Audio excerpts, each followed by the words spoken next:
प्रफुल्ल ने फ्रेंचाइजी के 3 टाइप्स रखे। एक है 150 स्क्वायर फीट की जगह के लिए छोटा कियोस्क मॉडल, जिसकी फ्रेंचाइजी फीस 5 लाख रुपए है और इक्विपमेंट, इंटीरियर, इन सब का कॉस्ट मिलाकर लगभग 14 से 15 लाख का खर्च आता है।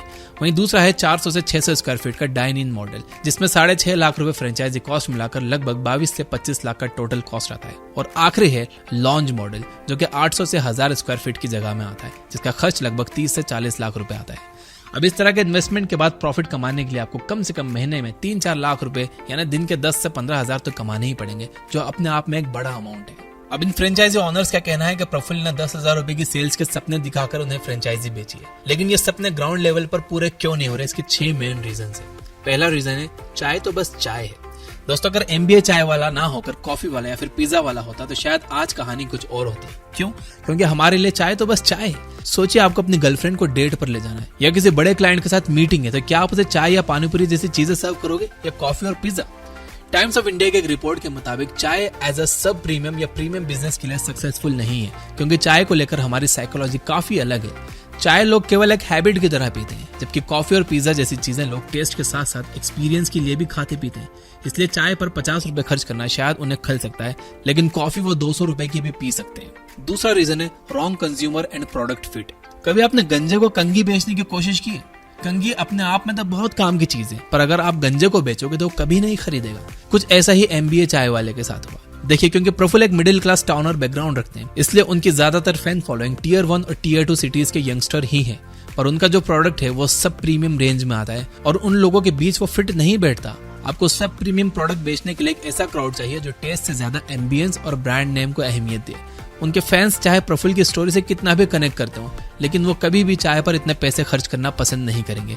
वो आपको चाय की टपरी पर ही चाय पीते हुए प्रफुल्ल की इंस्पिरेशनल स्पीचेस सुनते हुए ही मिलेंगे। तीसरा रीजन है ब्रांड में किसी इंटेंजिबल प्रोडक्ट का ना होना। अगर अभी मैं आपको मैकडोनल्ड का नाम बोलूं तो आपको क्या याद आएगा? बर्गर और फ्राइज, है ना? लेकिन मैकडोनल्ड का ऑनर का नाम ढूंढने के लिए शायद आपको गूगल करना पड़े। यही बात नियरली सभी ब्रांड्स के साथ है, चाहे वो डोमिनोज हो, KFC हो या पिज्जा हट। लेकिन अगर मैं MBA चाय वाले का नाम लूं तो आपको चाय या उसकी शॉप का बन मस्का नहीं, बल्कि प्रफुल्ल बिल्लोरा का चेहरा याद आएगा। मैं इस बात से 100% अग्री करता हूं कि प्रफुल्ल ने कड़ी मेहनत से अपना बिजनेस खड़ा किया और अपना एक पर्सनल ब्रांड बनाया, लेकिन उनका ब्रांड इतना पर्सनल था कि उसकी फ्रेंचाइजी का चल पाना मुश्किल है। जब प्रफुल्ल ने अपना पहला चाय का स्टॉल खोला तो जब लोग उनकी चाय के स्टॉल पर चाय पीने आते थे तो वो लोग चाय से ज्यादा प्रफुल्ल की बातें एंजॉय करते थे, उनके आइडियाज एंजॉय करते थे। लेकिन हर फ्रेंचाइजी ऑनर उस तरह की बातें या एनवायरनमेंट अपने आउटलेट में क्रिएट नहीं कर पाया। और चाय अपने आप में कोई ऐसा प्रोडक्ट नहीं है कि वो कस्टमर अट्रैक्ट कर पाए, ना ही उसमें कोई ऐसी खास बात है कि लोग टेस्ट के नाम पर ही खींचे चले आए। चौथा और सबसे इंपॉर्टेंट रीजन है कि ऑनर्स ने अपने लेवल पर कुछ एफर्ट्स नहीं डाले।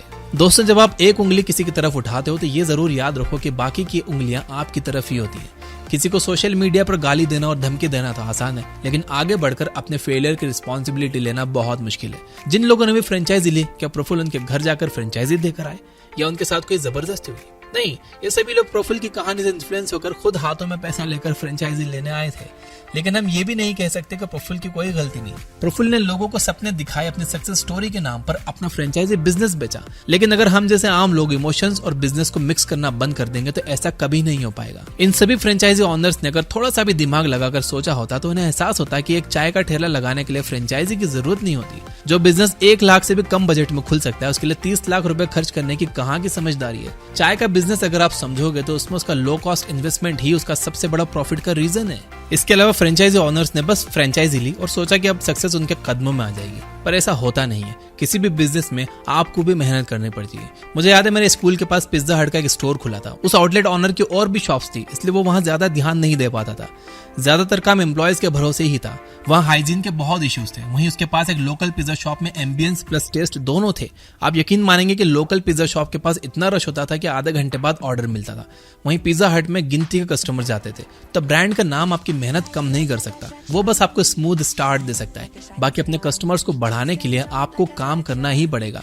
अगर प्रफुल्ल की बात करें तो वो खुद भी अपनी शॉप पर कभी IPL का मैच दिखा देते थे, कभी वैलेंटाइंस डे पर सिंगल्स को फ्री चाय पिला देते थे, चाय के साथ करियर एडवाइस दे देते थे। ऐसे इनोवेटिव आइडियाज कस्टमर्स को अट्रैक्ट करने के लिए वो अपना चुके थे।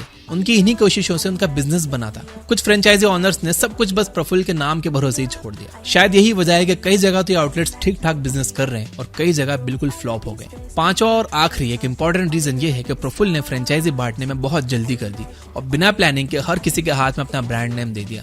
जैसे मैकडॉनल्ड्स की फ्रेंचाइजी लेने के लिए आपको फूड एंड बेवरेजेस की फील्ड में कम से कम 1 साल का एक्सपीरियंस चाहिए। वहीं स्टारबक्स की फ्रेंचाइजी के लिए भी आपको उनके कई नॉर्म्स पूरे करने पड़ते हैं। कई बार तो कंपनी के लोग कस्टमर्स बन के चेक करने आ जाते हैं कि आउटलेट्स सभी एक्सपेक्टेशंस पर खरे उतर रहे हैं या नहीं, क्योंकि जब आप एक प्रीमियम प्रोडक्ट बेचते हो तो आप कस्टमर से पैसे प्रोडक्ट के एक्चुअल कॉस्ट के नहीं बल्कि वहां के एम्बियंस और एक्सपीरियंस के लेते हो और आपको वो चीज मेंटेन करनी होती है। वहीं प्रफुल्ल ने हर किसी को फ्रेंचाइजी भेज दी बिना देखे कि वो चल पाएगा कि नहीं, और कोई फॉलोअप भी नहीं लिया। ऐसे में क्वालिटी का मेंटेन होना तो बहुत मुश्किल है और यही कारण था कि MBA चाय वाला का फ्रेंचाइजी मॉडल फ्लॉप हो गया।